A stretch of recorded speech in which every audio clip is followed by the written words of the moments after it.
Olá, meus amigos, olá, meus irmãos. Mais uma vez estamos aqui nessa série maravilhosa, essa série de 4 episódios, né, meu pastor? É isso mesmo. O pastor já está aqui, já revelei o nosso convidado secreto já dessa vez, que é o nosso convidado que está aqui nos acompanhando durante tudo isso, que é o nosso pastor Joselito, que dessa vez está como entrevistado e não como entrevistador.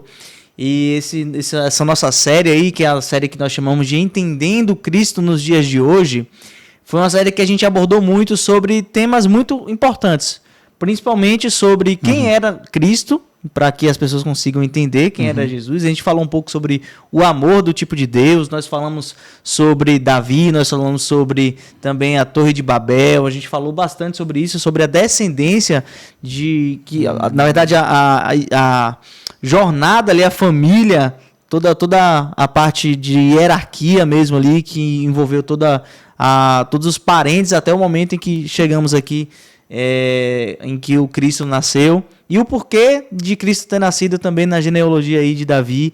Então a gente trouxe tudo isso, a gente entendeu alguns pontos, por exemplo, Cristo é parente de Davi aonde? Aí a gente percebeu que era dos dois lados, basicamente. Então, isso foi muito bom. Óbvio que Cristo ele veio por intermédio do Senhor, né? Ele colocou lá, o próprio Deus mesmo colocou no ventre de Maria. Mas o seu pai adotivo, digamos assim, que era José, também era da descendência. Então, Deus usou os dois lados ali para que a gente... que a profecia fosse cumprida de uma forma ainda duplamente qualificada, né? Então, isso foi muito bom. A gente também teve muita revelação muito boa aqui. Nós tivemos momentos de experiências maravilhosos. E a gente está aqui hoje para a gente falar um pouco. Nesse último episódio, nós vamos abordar sobre o amor de Cristo. Tá? Amém. A gente abordou um pouco sobre o amor de Deus. É óbvio que Cristo Jesus é Deus. Sim. É o Senhor, mas hoje a gente vai entender sobre o amor de Cristo, pastor, na sua vida. Certo. A gente vai fazer um bate-papo aqui, eu vou fazer algumas perguntas bem interessantes aqui que eu separei. Eu separei algumas perguntas muito boas. E antes de a gente iniciar, eu queria lembrar para você que está aí do outro lado que um coração renovado, ele renova corações, né, meu pastor? Exatamente. Então você que está aí, aproveita, encaminha agora mesmo essa live aqui, esse programa para 2 amigos, e eu tenho certeza absoluta que vai ser um programa maravilhoso e que você vai ser veículo de renovação na vida dessas pessoas. Então não perde tempo, manda agora aí o link para 2 amigos seus que você sabe que vão precisar, que estão precisando dessa palavra, porque nós temos sempre a ciência e a consciência de que algumas pessoas precisam da palavra, né? E hoje a gente vai falar sobre um assunto muito importante mesmo, que é a parte do amor de Cristo, mas dessa vez de uma perspectiva diferente, meu pastor. A gente vai falar sobre o amor de Cristo na sua vida. Uau. Então hoje a gente vai falar sobre o amor de Cristo na sua vida. O Senhor que é um exemplo muito bom de viver para Cristo, né? Então a gente tem esse exemplo maravilhoso do Senhor, da bênção que o Senhor é nas nossas vidas. Pastor presidente da Verbo da Vida, nós sabemos que um pastor presidente de um ministério tão grande quanto a Verbo da Vida daqui de Itabaiana é um pastor que tem sim que ser muito honrado, que tem sim que ser sempre abençoado, principalmente por conta dos desafios que você também enfrenta para poder conseguir apacentar essas ovelhas, né? A gente sabe que o amor tem que ser praticado o tempo todo na sua vida, e a gente vê de fato todas as pessoas que te conhecem, isso aí é um padrão de todo mundo entende muito que Cristo está muito, muito presente na sua vida e que o amor dele ele flui muito através do Senhor, tá, meu pastor? Então eu queria, antes mesmo da gente iniciar, dizer que eu amo muito a sua vida, que a sua vida impacta demais a minha família, tá? Que você é ferramenta de Deus na nossa vida. Eu queria deixar isso muito bem claro, que o Senhor está sempre nas minhas orações, sempre nas minhas orações. O Senhor, a sua família. Então isso é uma coisa que eu gosto muito de deixar bem claro também durante todo o processo, toda essa caminhada aí que a gente vem tendo dentro do Ministério Verbo da Vida, né? Obrigado. Eu gostaria também, né, de agora dar um pouquinho da sua palavra para que a gente pudesse dar, já nesse começo, a gente vai mudar um pouquinho. Eu queria primeiro perguntar, meu pastor, para o senhor o seguinte: eu queria entender sobre o amor de Cristo na sua vida. Certo? Eu queria que você pudesse dar primeiro uma palavra sobre quem é Cristo para o Senhor, o que o amor dele é para o Senhor, para que a gente pudesse iniciar com essa abordagem. Aí vai quebrar tudo agora. Cara, Meu Deus, aí a pergunta agora foi uma pergunta muito forte.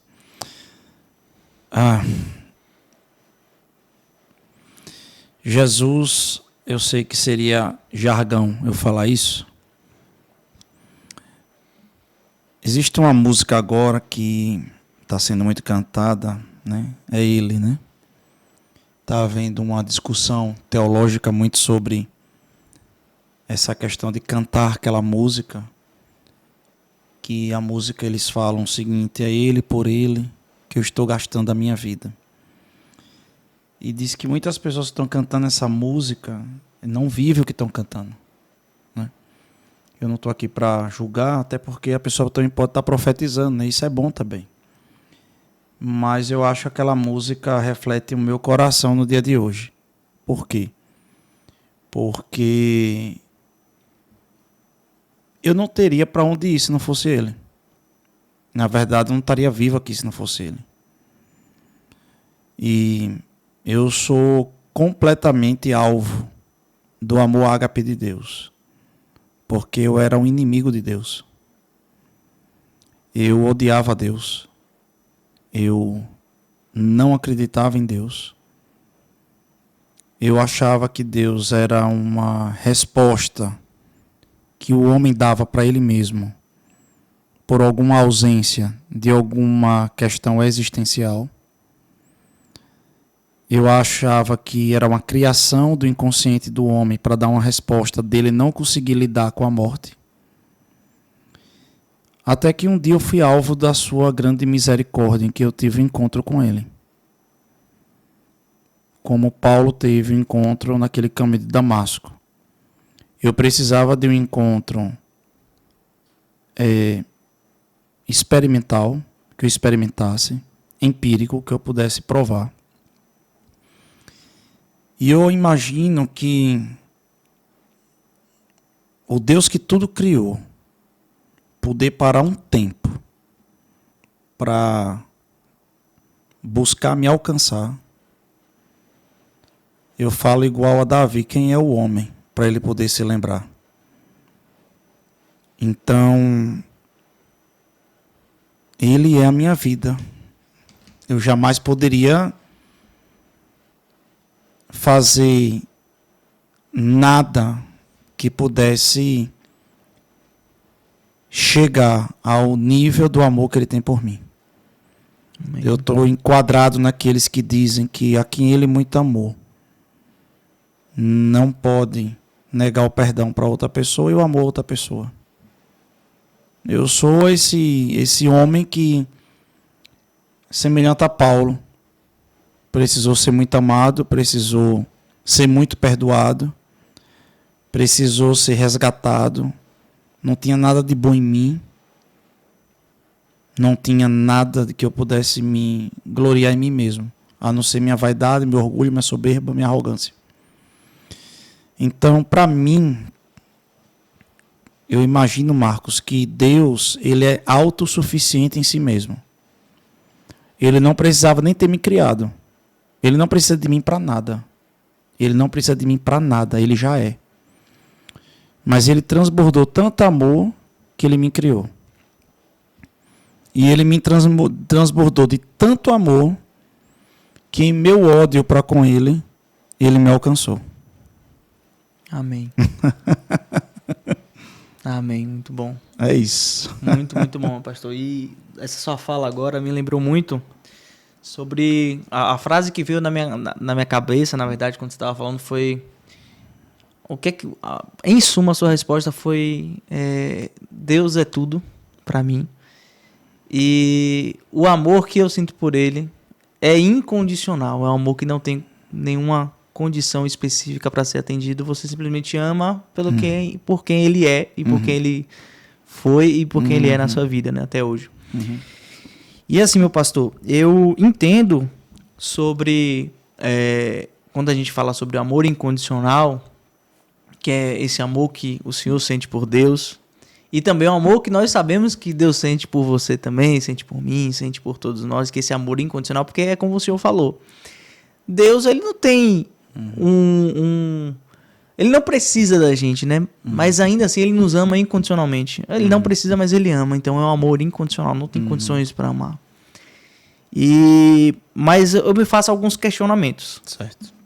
E dos questionamentos que eu faço, assim, já como alguém que de verdade entende, eu também tenho essa mesma perspectiva quando eu falo sobre quem é Deus para mim. Para mim, Deus é aquele que me amou no momento em que nem eu me amava. Perfeito. Entendeu? Então era um amor incondicional. É um amor incondicional. Perfeito. Mas assim, eu tenho um questionamento sobre isso que é assim, como que a gente pode entender mesmo, como uma pessoa que está lá agora assistindo, que nunca teve, por exemplo, uma experiência com Deus ainda. Como essa pessoa pode entender o amor incondicional, especialmente quando muitas vezes as pessoas que tentam falar sobre esse amor incondicional, eles acabam abordando de uma forma em que nós nos sentimos extremamente falhos, sabe? E repleto, assim, completo de imperfeições, né? Sim. Como é que essa pessoa que nunca foi alcançada ainda, que ela, na verdade, essa pessoa que ela se sente perdida, Perfeito. ela não sabe como ela é amada por Deus. Perfeito. Como essa pessoa pode, com todas as suas falhas e imperfeições, entender esse amor incondicional? Tá. O amor de Deus, ele se divide em duas expressões. O amor dele para conosco se divide em duas expressões, em graça e em verdade. A Bíblia diz que em graça e em verdade Jesus Cristo se manifestou.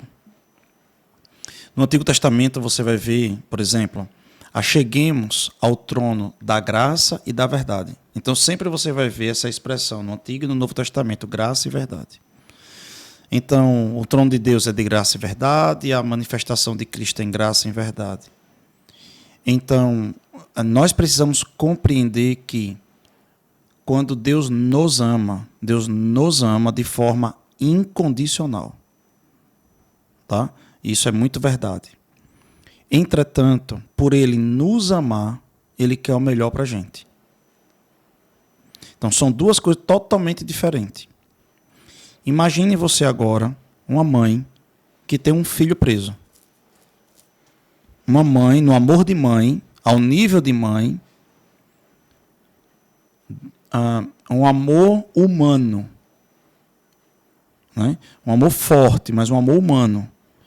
Ela ama o seu filho que está preso. Concorda comigo? Sim. Então, você que nunca acompanhou, por exemplo, uma mãe no presídio, eu acompanhei durante 17 anos. Mães indo no presídio, eu trabalhei no sistema prisional do estado de Sergipe durante 17 anos. Então, a mãe, ela vai ali no presídio, e ela vai ao presídio e ela ama aquele filho. Porém, se ela pudesse colocar juízo na cabeça do filho, ela botaria, ela não só orientaria, mas ela não só faria isso, mas ela de alguma forma, ela imputaria mesmo uma visão de vida diferente. Porque ela tem um parâmetro de vida melhor, ou um parâmetro de vida diferente dele. Consegue entender o que eu estou dizendo? Consigo. Na teoria. Obviamente que pode ter famílias e famílias, mas eu estou botando na teoria. Então, essa mãe ama o filho com relação como se fosse a manifestação da graça. Então, ela vai lá, às vezes ela leva comida, às vezes ela vai lá, ela dá um carinho, uma palavra de afirmação, ela vai lá demonstrando que está junto dele, mas ela não está dizendo com isso que concorda com ele. Ela não está dizendo com isso que aprova o comportamento dele. E aí, naquilo que ela pode, ela começa a aconselhar ele para não viver aquilo. Então, faz parte da dimensão do amor de Deus. O problema é quando nós queremos apresentar só um lado. Então, isso soa como crítica, como condenação, soa como... como é que eu poderia dizer assim? Como se Deus não amasse a pessoa. Não, Deus ama a todos nessa terra. Deus ama o pastor Joselito tão igual ao pior satanista da face da terra. Ele ama do mesmo jeito. Entretanto, ele não vai se agradar de todos do mesmo jeito. Uma coisa é amar, a expressão do amor, a expressão do alcance. Outra coisa é se agradar, que é a expressão também do amor, mas quanto o que ele deseja. A Bíblia diz que aqueles que amam a Deus seguem os seus mandamentos. A Bíblia diz, poderão dois andarem juntos se não comungarem do mesmo entendimento? É o próprio Pai falando, é o próprio Deus falando isso. O que ele está dizendo é, eu amo você, eu quero andar junto com você, mas nós precisamos ter o mesmo entendimento. Entende isso? Muito bom.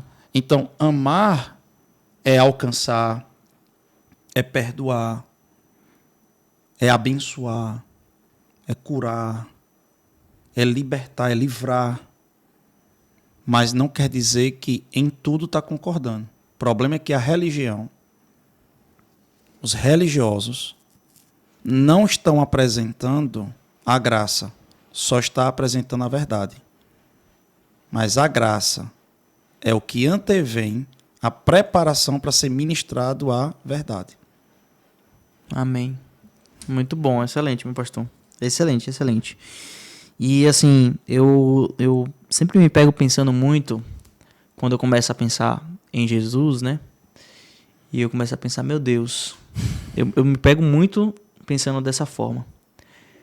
Meu Deus, como é que eu, em plena, assim, na verdade não tem uma palavra específica, mas como é que eu fui escolhido dentre tantas pessoas a propagar, fui um dos escolhidos a propagar a sua mensagem? Porque assim, se eu for parar para pensar a nível de, assim, fisicamente falando, Sim. a nível de até hoje, todas as construções que aconteceram na minha vida, tudo que aconteceu na minha vida, Sim. eu não teria Perfeito. capacidade mesmo para estar hoje aqui nessa mesa conversando com o senhor, alcançando pessoas ali. Eu também não. Sabe? E aí eu me pergunto muito em relação a isso. Senhor, por quê? Né? Eu me pergunto muito sobre isso, muito. Todas as vezes em que eu percebo que eu fui usada como ferramenta dele, eu sempre me pergunto isso. Falo, Senhor, por quê? Por que eu? Né? E esse questionamento, meu pastor, que vem na minha cabeça, ele vem acompanhado de uma frase do Homem-Aranha. Ele vem acompanhado da frase do Homem-Aranha, né? Que o tio Ben, ele falava pro Homem-Aranha, né? Com grandes poderes vem grandes responsabilidades, né? E aí, quando a gente parte para a Bíblia, tem lá, quem muito é dado, muito é cobrado, né? Perfeito. E aí eu fico me perguntando, Senhor, você tem me dado tantas oportunidades, e mesmo você me dando todas essas oportunidades, eu sinto que a sua cobrança ainda é branda. Sim. Entende? Sim. E aí às vezes eu fico pensando, Senhor, meu Deus, você tem me dado todas essas oportunidades, as cobranças estão sendo brandas. Sim. Será que é porque as oportunidades que o Senhor está me dando ainda são apenas aquelas que eu posso alcançar? Ou eu estou sendo treinado, o Senhor tem me treinado para alguma coisa específica, né? E aí eu começo a reparar um pouco algumas coisas que acontecem na minha vida, principalmente relacionadas ao chamado e principalmente relacionadas ao amor de Cristo sobre minha vida, né? E eu comecei a me deparar com uma situação que era o seguinte: sempre que eu começava a pensar no amor de Cristo, eu era tomado por um amor incondicional que me fazia pensar em como Cristo é hoje e como eu posso ajudar as pessoas a terem a mesma experiência com Deus que eu tive ou que eu tenho, ou levar as pessoas a conhecer, até mesmo conhecerem, né? E isso tem incendiado muito o meu coração ultimamente, muito. Só que dentro de um momento em que nós estamos hoje, assim, socialmente falando, a gente tem vivido em um mundo extremamente polarizado, né? E, de certa forma, nós mesmos somos culpados disso. Nós cristãos, protestantes, somos muitas vezes os próprios culpados disso. A gente está colhendo uma coisa que nós mesmos semeamos, né? Sim. Que hoje eu vejo essa radicalidade social que existe para conosco mesmo, muito provocada por a gente, por nós mesmos. Perfeito. Por momentos em que a família cristã, quando eu falo assim, família cristã, todos os cristãos mesmo, assim, óbvio que não são todos, mas muitas pessoas tiveram acesso ao cristianismo de uma forma muito radical. Por exemplo, minha avó é uma pessoa que sempre foi muito agarrada ao cristianismo. Uhum. Mas várias vezes eu ouvi de minha avó dizendo que eu ia pro inferno porque eu tava fazendo tal coisa. Sim. Sabe? Ok. E pra quem tá de fora, por exemplo, eu lembro que eu fazia algumas coisas, minha avó dizia que eu ia pro inferno, que eu ia queimar. Você vai queimar no fogo do inferno, viu? Sim. Minha Sim. avó era assim, basicamente. Sim. Né? E aí eu começo a pensar sobre como nós criamos barreiras de entrada. Sim. Né? Então, levando em consideração todas essas barreiras de entrada que nós criamos e também pensando no amor que Cristo nos ensinou a ser, porque se a gente parar para pensar, o próprio Cristo, ele diminuía as barreiras de entrada. Sim. Então, é óbvio que ele era seletivo. Tinha Também. alguns momentos em que ele falava com poucos. Sim. Tinha alguns momentos que ele falava com um. Mas, um ser, certo? Deus se fez como carne, veio. E as pessoas vinham até ele, leprosos. Pessoas que eram completamente subjugados pelo mundo carnal. E ele abraçava essas pessoas. Né? Ele curava essas pessoas.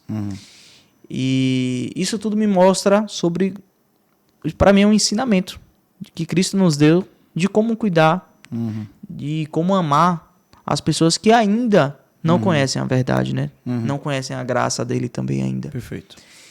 Como que a gente consegue, meu pastor? Agora é uma pergunta pensando em um olhar evangelístico, certo? Perfeito. Como que nós conseguimos levar para as pessoas, por intermédio do amor de Cristo, uma comunicação em que a gente consiga despertar o desejo naquela pessoa? Como que a gente consegue fazer com que aquela pessoa conheça Cristo de uma forma que realmente Cristo nos ensinou a ser, e não essa forma religiosa? Existe alguma metodologia, existe alguma forma em que a gente pode levar esse amor para essas pessoas, quebrando todas essas barreiras culturais mesmo e esses pré-conceitos que nós mesmos ajudamos a criar? E aí eu queria entender um pouco sobre isso, porque já me deparei muitas vezes nisso. Às vezes eu quero dar uma palavra para uma pessoa, e uma palavra de conforto, uma palavra de cuidado, uma palavra de amor. E eu sinto essa dificuldade em como é que eu vou iniciar isso. Como é que Cristo iniciaria um processo como esse, por exemplo? Sim. Se você olhar em Atos capítulo 1, versículo 1, Lucas ele diz assim: escrevo o primeiro tratado ao Teófilo, não só daquilo que Jesus Cristo fez, mas ensinou. Então você vai ver que Jesus, ele está dizendo o seguinte: estou escrevendo o primeiro tratado ao Teófilo. Então, se você parar para observar, o Evangelho de Lucas é o segundo tratado. Isso é bem interessante, né? Porque a gente está com a Bíblia, né? E a gente está ali que Mateus, Marcos, Lucas e João, Atos dos Apóstolos. Mas isso não foi dessa forma que foi escrito. Então, Lucas escreveu primeiro Atos e depois ele escreveu o Evangelho. Entende? Então, Lucas era um jornalista e um médico. Eu sei que era um médico, mas todos falam que o trabalho de Lucas foi semelhante a um jornalista e um historiador. Ele saiu coletando informações. Há muitos que falam que ele coletou informações com Maria e tal. E é fato isso, porque ele fala que coletou com os discípulos e tudo mais. Então, a gente vai ver que todos que retrataram acerca de Jesus, porque Lucas não andou com Jesus, todos que relataram que foram alcançados por Jesus, levou a primeira expressão de Lucas: vou escrever aqui uma obra-prima sobre Jesus. Primeiro eu vou falar da igreja dele, depois eu vou falar da história dele mesmo. Engraçado que ele começa falando da igreja, depois ele fala dele. Aí ele vai falar: eu vou falar o que os discípulos dele fez, que é o livro de Atos dos Apóstolos. E ele vai falar, olha, a galera toda me passou, primeiro o que ele fez, depois o que ele ensinou. Muito bom. Aí eu gosto muito do que uma frase, e aí assim, eu vou até ser muito sincero, porque várias pessoas já disseram que era dono dessa frase. Então, assim, uma frase muito forte, que diz assim, pregue o tempo todo. Pregue o tempo todo que você puder. E só fale quando for necessário. Muito bom. Essa é muito boa. Então, a igreja, hoje, ela tem falado muito e se comunicado pouco. Excelente, muito bom. A igreja, ela fala muito, mas fala muito mesmo. E se comunica pouco. Jesus era o tipo do cara que, Deus homem aqui na terra, ele era dotado de uma sabedoria tão grande, obviamente ele é a própria sabedoria, que ele, a cada enxadada, ele tirava uma macaxeira. Você puder entender o que eu estou tentando explicar. Ele não perdia uma ação, ele era completamente intencional. Sim. Então, a igreja, ela tem falado muito, ela tem pregado muito, mas no sentido de fala. Mas ela não tem agido à altura. Consegue entender? Ela não tem se comportado de uma forma a atrair as pessoas da forma correta. Agora, é fato que em alguns momentos Jesus demonstrou, como eu estava falando no momento anterior, acerca da verdade. Vou dar um exemplo prático para você. A Bíblia diz que a forma que Jesus se expressava, até as crianças queriam estar perto. Vai entendendo isso que eu vou montar aqui o quadro. Vamos tentar montar o quadro da comunicação de Jesus. Você está falando sobre comunicação. Como é que eu posso comunicar? Como é que eu, uma pessoa tão... Você começou falando assim, uma pessoa tão carente de Deus, Deus me escolheu. E como é que eu poderia comunicar isso para outras pessoas que provavelmente também tenham essa necessidade, como eu tive, enfim. Você vê que Jesus ele tem uma comunicação que até as crianças se aproximavam. Vou mais além. Jesus tem uma comunicação que até um analfabeto se comunicava, queria se tornar discípulo. Vou mais além. Jesus tem uma comunicação que um doutor da lei, Nicodemos, também queria estar perto e queria escutar. Jesus tem uma comunicação que até o mais vil pecador queria estar perto. Agora, a santidade de Jesus, olha que coisa louca aqui. Jesus é a santidade, Jesus é santo. Jesus é santo. A santidade plena de Jesus, não houve homem mais santo que pisasse na terra, atraía uma prostituta. Atraía um ladrão. Atraía a pessoa mais condenável do mundo. Então, a santidade de Jesus não expulsava a pessoa. Será que a minha santidade é uma santidade cristã de verdade? Ou é uma aparência? Excelente. Porque se a minha santidade não atrai o pecador, não atrai as pessoas, ela tem que ser questionada. Entretanto, eu não quero que alguém pegue essa minha fala aqui agora e crie uma legenda que não tem. Eu não estou dizendo que para você, presta atenção no que eu vou dizer agora, falo para você. A pessoa vai pegar a sua santidade e vai andar e concordar, presta atenção nisso, e concordar com os comportamentos que Deus não aprova. É essa a questão aqui. A santidade que Jesus tinha fazia com que as pessoas se aproximassem e mudassem de vida.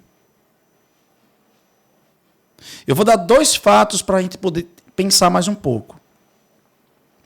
Maria de Madalena, ou Maria de Magdália, ela foi pega naquela casa em que Jesus ele foi convidado.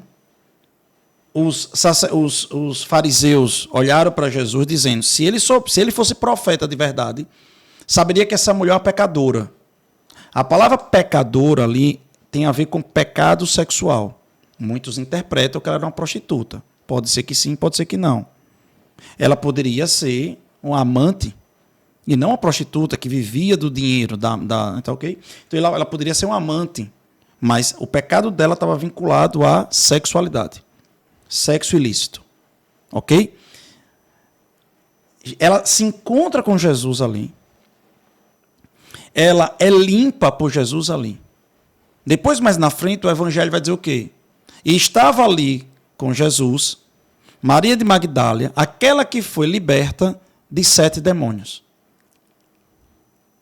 Sim. Aqui tem muito pano para manga teológico, mas não quero entrar nessa questão.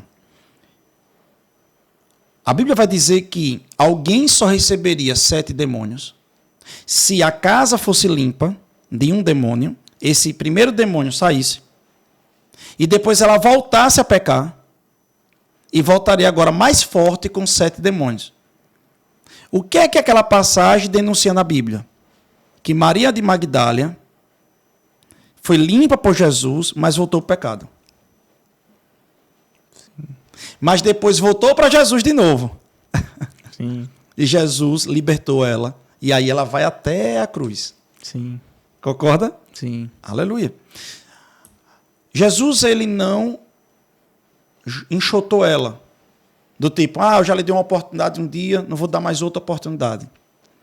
Jesus demonstra com isso que ele é uma pessoa, um ser, um Deus de 2 oportunidades, de 3 oportunidades, de 2 chances e por aí vai. Amém? Amém. Por enquanto que nós tivermos fôlego nessa terra, nós temos oportunidade. Amém. Um outro momento, a gente vai ver Jesus agora, preste atenção nisso, vai ver Jesus agora no meio do deserto. Agora vamos ver uma outra faceta. Jesus está no meio do deserto. Ele está pregando para 5.000 pessoas. A Bíblia diz 5.000 homens. Através de estudos, a gente entende que homem ali não é gênero, ou no sentido, me perdoe, de forma genérica, homem no sentido de humanidade, mas naquele momento ali é homem mesmo do sexo masculino. Isso quer dizer que ou era um culto de homens, Sim. ou ele só estava contando os homens. E era costume da época assim o fazer. Então, provavelmente haviam ali cerca de 15.000 pessoas. Se você puder botar crianças, mulheres, jovens, adolescentes. Então, imagina agora que Jesus é um pastor de 15.000 pessoas. E ele diz, é o seguinte, galera, porque a proposta é essa. É o seguinte, eu já curei vocês, libertei vocês, multipliquei pão, multipliquei peixe. Agora chegou a hora do compromisso. Vocês já viram o meu amor. Vocês já viram a minha faceta da graça. Agora eu quero que vocês conheçam a face da verdade. Quem está pronto para ter compromisso comigo? E comer da carne e do sangue. E comigo até a cruz. E até comigo o final. A galera toda vai embora. Todo mundo se mandou. Você sabe o que é você? Em uma pregação, imagina a cena. Por favor, imagine que você tem um Instagram. Que você vive desse Instagram. Você agora está com 1 milhão de pessoas no seu Instagram. E uma frase que você lança, você perde todo mundo. Ou quase todo mundo. Qualquer um se desesperaria. Sim. Concorda? Sim. Alguém que trabalha com audiência, um pastor de uma igreja, enfim. Aí vem Pedro. Jesus. Que discurso difícil. Duro. Então foi um discurso duro. Então quem ouviu a palavra ali, viu uma faceta de Jesus, que é o amor, tendo um discurso duro. Concorda comigo? Sim. Aí Jesus disse, bom, se você quiser também pode ir embora. Não tenho problema nenhum de recomeçar tudo de novo. Quiser ir embora é oportunidade, pode ir embora. E aí Pedro responde. O quê? Ele diz, para onde, eu vou? Se só tu tens a palavra de vida eterna. Opa, peraí. Então, um cara que está tendo um discurso duro, naquele momento, mas eu sei que ele é manancial de vida. Sim. Isso quer dizer o quê? Que Deus é um amor. que nos atrai, que nos abençoa, porque aquele povo estava no momento da comida, no momento da cura, no momento da libertação, no momento da provisão, no momento do milagre. Então, Jesus, para mim, é bom nessa hora. Sim. Mas na hora que ele quer corrigir, na hora que ele quer orientar. Só que aí, por que é que entra nesse discurso que eu estou falando com você? Como me comunicar? A comunicação de Jesus foi tão eficiente, presta atenção no que eu vou dizer aqui agora, que muitas vezes a gente pode focar nessa galera indo embora, mas nós temos que olhar agora os que ficaram. Que mesmo ele sendo duro, Pedro já tinha conhecido uma outra face de Jesus, que entendia que não era só um discurso duro, mas ele também era manancial de vida. Então, se ele é um manancial de vida, ele também suportaria as correções. Consegue entender isso? Consigo. E às vezes o que nós comunicamos de Jesus é apenas uma parte. E a gente não consegue construir a visão por completo e explicar o porquê das coisas. Então alguém chega e só entrega as cobranças, mas não explica o porquê da cobrança. Sim, muito bom. Consegue entender isso? Consigo. Então, é como se alguém não tivesse tido a experiência com o Jesus que ama e o Jesus que perdoa, mas só tivesse tido um encontro com o Jesus do discurso duro. Sim, pronto. É essa sensação, exatamente essa sensação que a maioria das pessoas tem. Mas também temos hoje um outro problema. É que às vezes também alguém só apresenta o Jesus que traz toda a parte, por assim dizer, da graça, e em meio à graça a pessoa está indo para o inferno. Sim. Não sei se você vai entender isso. Entendi. Não, ó, tá tudo bem com você, tá bom? Tá tudo certo com você. Imagine agora uma pessoa que tem diabetes. Imagina agora, vou dar um exemplo para você, finalizar aqui. Imagina a pessoa que tem diabetes e você ama demais. Ama essa pessoa demais. Mas essa pessoa é viciada em Coca-Cola. E a cada gole de Coca-Cola ela está morrendo, está piorando. Aí corta um pedaço do dedo, um pedaço do pé, aquela história toda que vai se mutilando, uma pessoa que tem uma diabetes mais avançada, enfim. E aí alguém chega, você chega para essa pessoa e diz, para de tomar coca, a pessoa diz, deixa eu ser feliz. Aí alguém que está perto de você, né, diz assim, deixe ele ser feliz, porque eu amo você, você merece ser feliz. Olhe, continue assim, porque eu te amo tanto que você merece ser feliz. Pode beber coca, o que importa é você ser feliz. Sim. E esse discurso é o mais perigoso. Isso não é amor. Isso não é amor. Agora, a contrário senso, se eu chegar também e começar a gritar com a pessoa, berrar com a pessoa, também não funciona. você é um responsável, você vai morrer, você isso, aquilo, outro, e começa a gritar, também isso não é amor. Ele está falando o que é certo, mas de uma forma errada. Sim, exatamente. Então, muitas vezes é isso que a igreja está fazendo. A igreja ela não está se comunicando. O que ela está é gritando, ela está falando, mas ela não está se comunicando. Muito bom, excelente.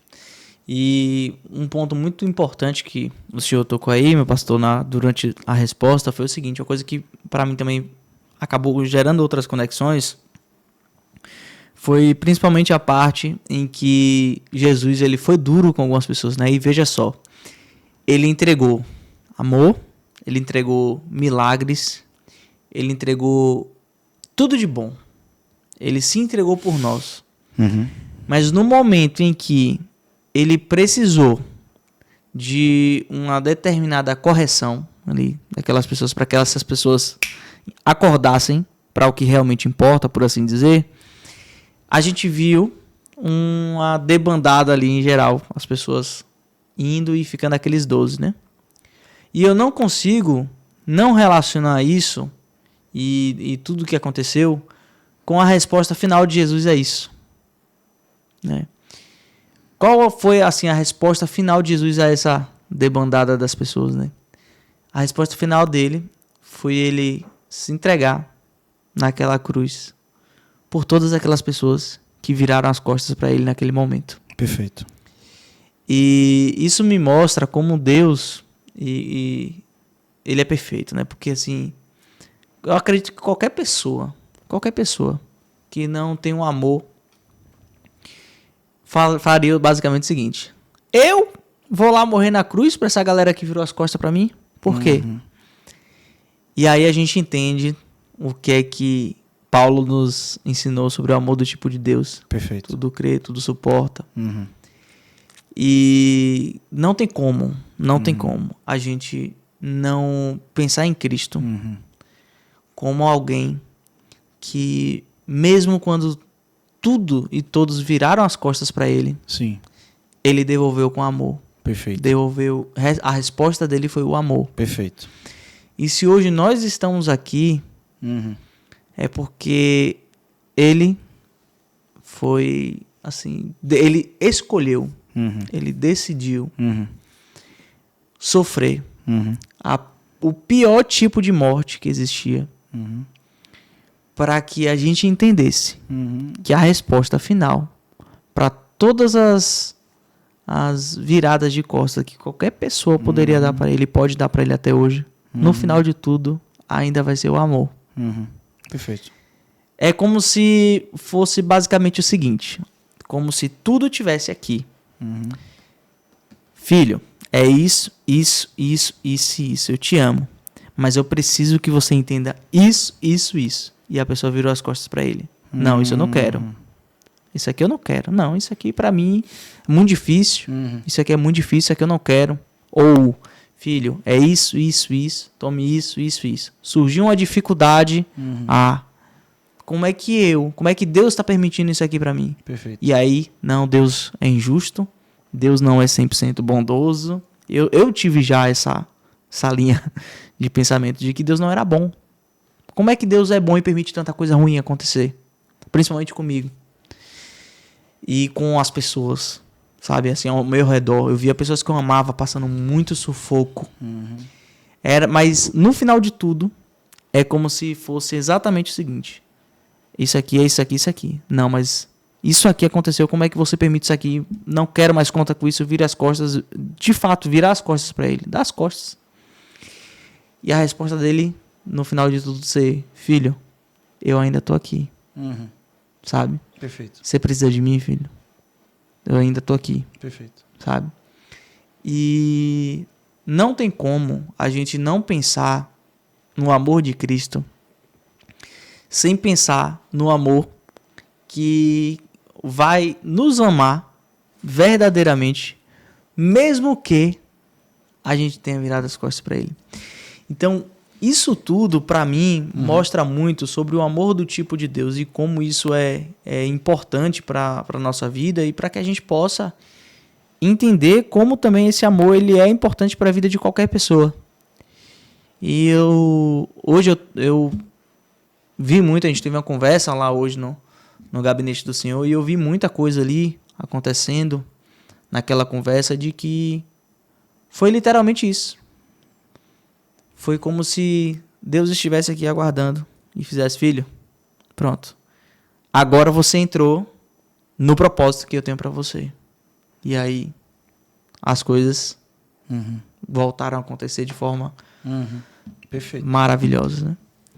Então, quando a gente entende sobre esse amor, não tem como a gente não entender a beleza de tudo, né, meu pastor? Sim. Então, eu comecei o programa te perguntando quem era Cristo e qual era o que o amor dele era para você, né? Quem era Cristo para você. E no final, agora a gente finalizando, eu queria responder sobre quem é Cristo para mim. Cristo para mim, ele não é somente o amor, tá? Ele é o amor acima de tudo. Mas para mim, além do amor, ele é o caminho que eu tenho que seguir, que eu devo seguir. A verdade que eu tenho que entender, absorver Perfeito. e transmitir. Perfeito. E ele é a vida que eu não mereço ter, que eu nunca mereci ter. Então, Cristo para mim, ele é tudo. Perfeito. Ele é tudo. E hoje eu entendo, né? O que Paulo dizia, que para ele, viver era Cristo e morrer Perfeito. era lucro. Perfeito. E assim, para mim hoje foi um programa que foi uma bênção muito grande para mim, meu pastor, muito, muito grande. Para mim, a gente entender que por mais que a gente tenha muitas vezes decidido se irar com Deus, virar as costas para Ele, você que está aí agora nos assistindo, que porventura pode até estar passando por essa situação, né? Por uma situação em que as coisas estão apertando, você está sentindo dificuldade e você está se irando com Deus. E tem força no Senhor e Ele está ali aguardando. Ele está nos aguardando. Eu vejo Deus muito assim, sabe? Filho, eu tô aqui. Sabe? Tá. Rapaz, o mar tá pegando fogo. E Deus aqui, filho, eu apago tudo se você quiser. E se você quiser, eu tô aqui. Sabe? Mesmo que nós, muitas vezes, estejamos irados com Ele, virando as costas para Ele, ainda assim, da mesma forma que Cristo fez como resposta, deu como resposta, nós também temos essa resposta o tempo inteiro. Essa resposta não aconteceu somente naquele momento, ela aconteceu para sempre, e ela vai estar para sempre até o dia que Jesus voltar. Então, já que você está debaixo dessa unção, eu queria que hoje você finalizasse o programa dizendo qual é a mensagem que você deixa para a pessoa que está lá em casa agora. Amém. Amém. Nossa, responsa. Que responsa hoje. É com você. Que responsa. Bia, close nele e a unção agora vai derramar. Mas Deus tem ministrado muito no meu coração. Eu fiz um estudo de um livro há um tempo atrás e eu queria falar com você sobre esse livro. E o que eu queria falar com você hoje era sobre Abacuque, o livro de Abacuque, no capítulo 4, em que Deus ele responde o profeta, em que naquele momento o povo dele estava passando por muitas dificuldades. E ele responde que ainda, o profeta responde, né? Depois da resposta de Deus que tudo vai dar certo, ele responde que ainda que a figueira não floresça e que não haja fruto na vide, ainda assim eu me alegrarei. E nós temos Cristo, que é tudo pra gente, que é tudo pra mim, é tudo pra você, pode ser tudo pra você se assim você quiser. E eu gostaria de fazer um convite para você que está desse lado, para que a gente fizesse uma oração junto, uma oração que vai finalizar esse programa, essa série aqui de Entendendo Cristo nos dias de hoje, para que a gente possa, de fato, entender quem é Cristo para a gente. Você já entendeu quem é Cristo para o pastor Joselito?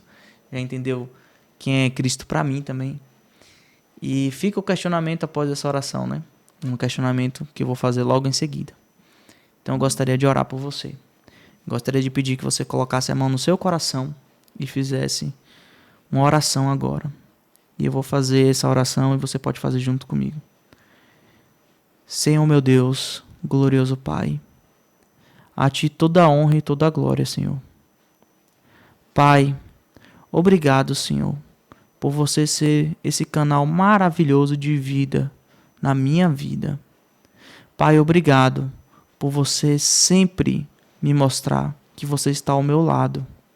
Pai, obrigado por você sempre me mostrar que quando eu buscar a Ti, eu terei resposta, eu terei consolo e eu alcançarei aquela paz que excede todo o entendimento e que eu possa sempre ter a certeza que Jesus Cristo é o Senhor, para a glória de Deus Pai, e que o seu nome foi exaltado acima de todo nome, para que nós possamos, por intermédio dele, alcançar essa paz, que de fato excede todo entendimento. Então você que está aí desse lado agora, eu gostaria de finalizar esse programa, essa série aqui, com uma pergunta para você. E a pergunta que eu tenho para fazer para você é: quem Cristo é para você. Reflita. E eu te vejo agora na nossa próxima série. Uma série em que vai ser mais tranquila, assim, mais bate-papo mesmo. A gente vai tirar algumas curiosidades. Eu vou colocar o pastorzão na parede mesmo aqui para responder algumas perguntas bem difíceis. E eu gostaria muito que você estivesse presente e que você encaminhasse esse material hoje, esse programa de hoje, para uma pessoa que precisa escutar essa palavra e precisa se questionar. Quem é Cristo nos dias de hoje? E fica aqui o tchau, tchau. O Deus abençoe. E eu espero que você consiga responder essa pergunta o mais rápido possível. Então, tchau, tchau. Fica com Deus e até o próximo programa.